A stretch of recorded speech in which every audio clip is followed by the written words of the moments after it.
تحياتي. من آذى مسلما بغير حق فكأنما هدم بيت الله الحرام. هذا أولا. أنا هذا الكلام للبعض، طبعا للبعض بحكي مع احترامي لكل الشرفاء والمحترمين، إن كان لبناني وإن كان السوري، نحن أخوة وحبايب وجيران، ومهما اختلفنا فمنضل أخوة. فليش اللي حصل هذا ليش عم بيكبر؟ احنا اليوم ما صغار، اللي ماله كبير ماله تدبير. العاقل يفرض احترامه على الآخر. ما في داعي للشغلات هاي اللي عم تصير اليوم. أي تصرف فرد بيأثر على جالية كاملة. احنا عايشين في بلد فيها قوانين، والشعب الألماني كتير محترم وقدم لنا الكتير، وما حدا بينكر هذا الشيء.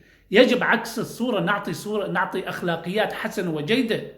احنا كعرب مو هيك، عاداتنا وتقاليدنا وديننا ما بيسمح لنا. إذا بدك تحكي بالعرف العشائري، العرف العشائري مو هيك. العرف العشائري عنده عادات وتقاليد محترمة جدا، وعنده أخلاقيات وعنده أدبيات وعنده واجبات.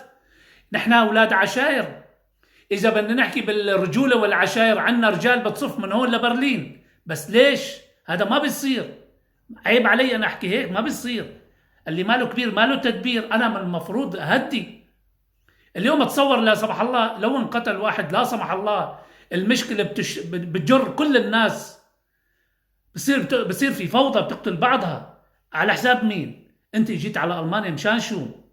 لبناني ولا السوري ولا العراقي ولا الفلسطيني ولا الماردلي ولا الكردي، كلياتنا طلعنا من أزمات. نحن جايين لحتى نعيش عيشة هنية، نعيش مرتاحين. بدل ما تتقاتلوا مع بعض، حط ايدك بايد الثاني وسلم عليه وعملوا علاقات جيدة. كونوا ايد واحدة. اعطي اخلاقيات حسنة وجيدة عن الناس وعن العرب، عن بلاد الشام. ليش نحن وصلنا للمرحلة؟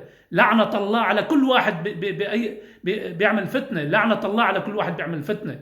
لك عيب. نحن كبار، نحن عاقلين. العقل، الله ميز الإنسان بالعقل حتى يفرق بين الخير والشر. اللي عملناه هذا غلط. أي تصرف بيأثر على جالية كاملة. أنا بتفاجأ اليوم من الصحف الألمانية بسمع إنه حيوانات يطلقوا على العرب. نحن شو ذنب الناس اللي ما لها علاقة بالمشكلة؟ لك عيب. نحن بشر وناس، ما بنتمنى حدا يقتل الثاني، ما بنتمنى إلا كل خير للناس، وبندعو للصلح. وعيب يا أخواني، والله عيب. أعطيكم نموذج. في بفوبرتال بشمال الراين، في ناس فلسطينية عندهم عادات وتقاليد وعندهم مختار